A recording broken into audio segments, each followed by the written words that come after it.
As the youngest sibling in, well, my family, you know that you always have to live up to the legacy of the ones that came before. And that is why today we're seeing if the baby lives up to the reputation of its bigger siblings.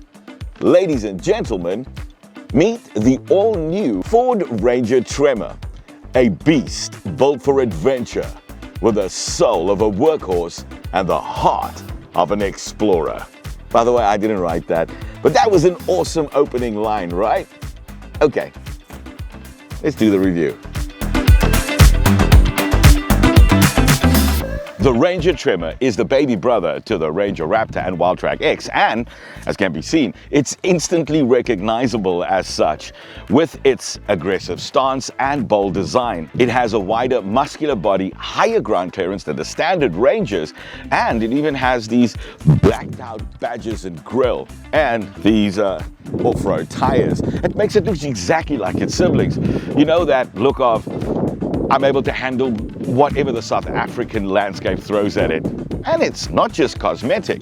See, the Tremor sports the same suspension upgrade of the Wildtrak X, which means off-road spec Bilstein dampers. It's 30 millimeters wider and higher by 24 millimeters over the standard Rangers. And then there are these General Tire 83s fitted to 17-inch wheels. It's got a front steel bash plate, it's got underbody protection, it's got a fuel tank bash plate and a transfer case protector, which means it's equipped to do exactly what its siblings can. But wait, there's even more.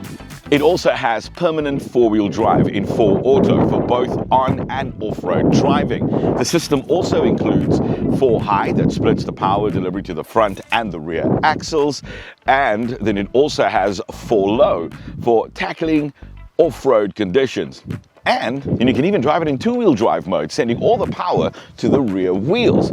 Plus, it has different drive modes such as, well, normal, eco, then it's got a setting for towing, slippery, mud rut, sand and rock crawl, and it features trail turn assist, which can reduce the Tremor's turning circle by up to 25% to help navigate those really kind of tight turns. There's also trail control, which is an off-road cruise control, and for those who struggle with reversing a trailer like me, there's also Pro Trailer Backup Assist, which, yeah, is something I think every car should have.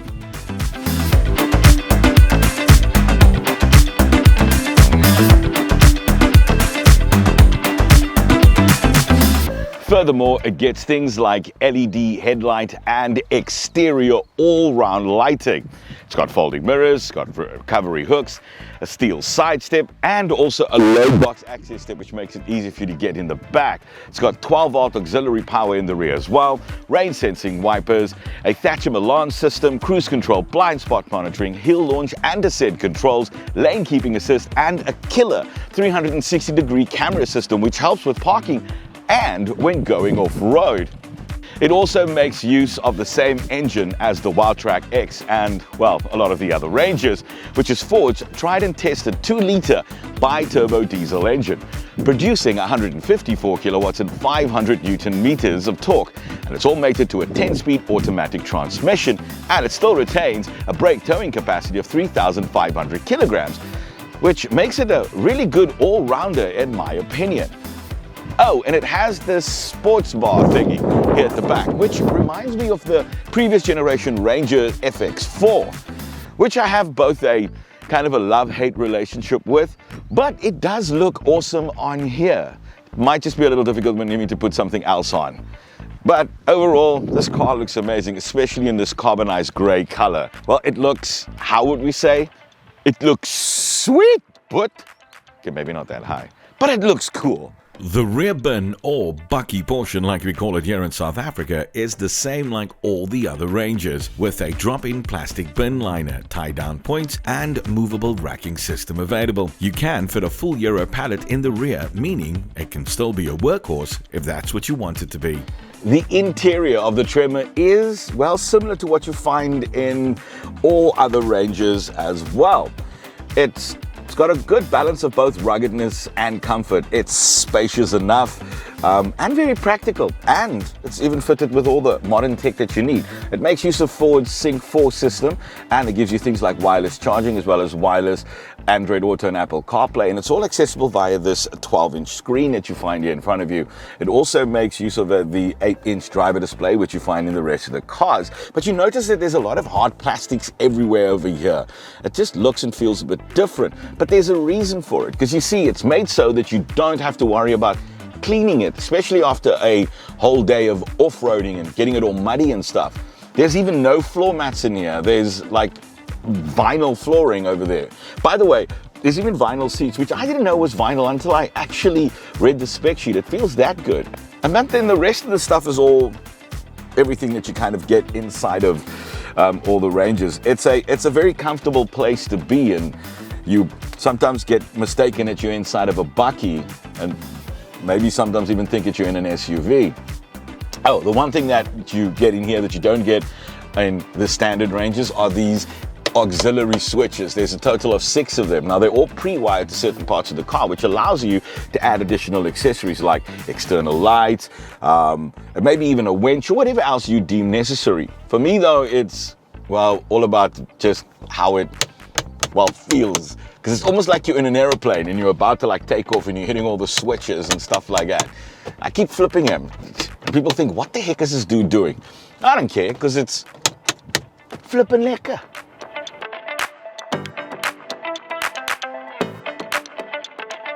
The rear is also exactly the same as the other Ranger models. It's big enough to fit a few butts, brasse, and even the mother-in-law. There are air vent controls, including a 12-volt port, but no USB ports in the back. There's space to fit in baby seats, and you're able to fold the seat up or down to create more storage room. That's if you need more space. I mean, you got a whole bucky portion at the back.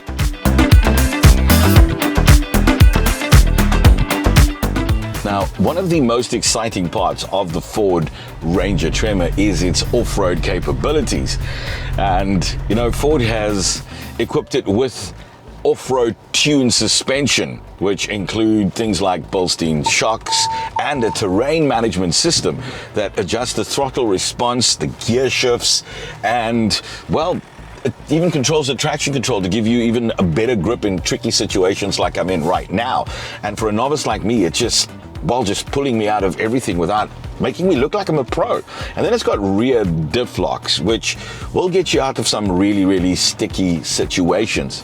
And let's not forget, the Tremor can wade up to, through water of up to 800 millimeters deep. So whether you're crossing a river or navigating a flooded area, it's okay. And with ground clearance of 244 millimeters, you're not going to worry about rocks or, well, any obstacles going to be damaging the, underside.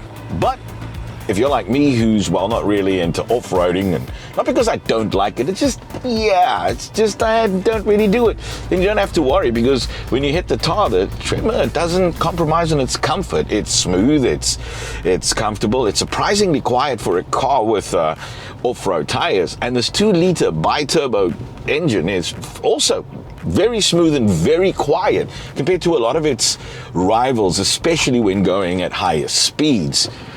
And the 10-speed automatic gearbox, it works well. It shifts fairly quickly. Through all those gears, it's very capable of being a daily driver. So you can cruise around the city if need be, or just go away for a weekend. The only thing is going to be its fuel consumption, because Ford claims it's supposed to be at 8.5 liters per 100 kilometers. Sadly, you're looking at about the mid-10s and the high 10s. Yeah, I have received kind of that in other Rangers that I have driven. Unfortunately, this one though, it's been a little bit in the high 11s, and but that's probably just me, because I've had a tremendously good time in this car.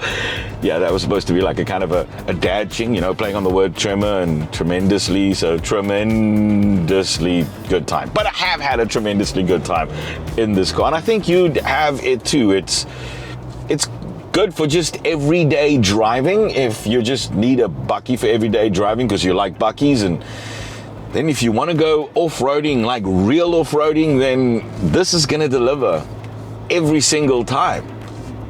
It is really good.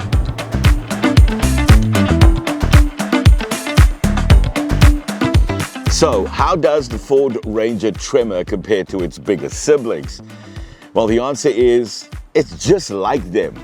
It's a tough, capable, and an adventurous vehicle that's equally at home on rough trails as well as it is on the highway, but without the worry of, yo, I'm gonna scratch it and I'm gonna get it clean and dirty and all of that stuff. It's rough, it's tough, and it has that, well, no nonsense and practical design. You know, it delivers what you need in a bucky. And I mean, it's not cheap. It comes in at 978,600 Rand. But if you're an off-road enthusiast, this is probably the best way to get into the market without having to spend all that extra bits to get all the additional accessories and to also get it up to standard.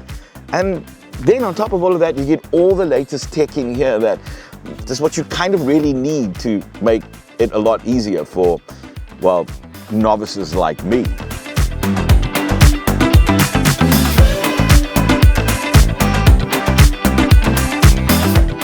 Thank you very much for watching another edition of Tyrone Paulson Drives. If you liked the video, please leave us a thumbs up, and we'd like to hear what you think about the Ford Ranger Tremor as well. And most importantly, if you haven't yet, please think about subscribing. Catch you on the next one.